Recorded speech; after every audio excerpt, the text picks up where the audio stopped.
أكان للناس عجبا أن أوحينا إلى رجل منهم أن أنذر الناس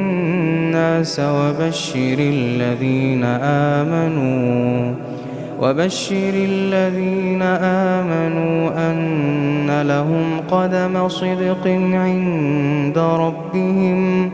قال الكافرون إن هذا لساحر مبين.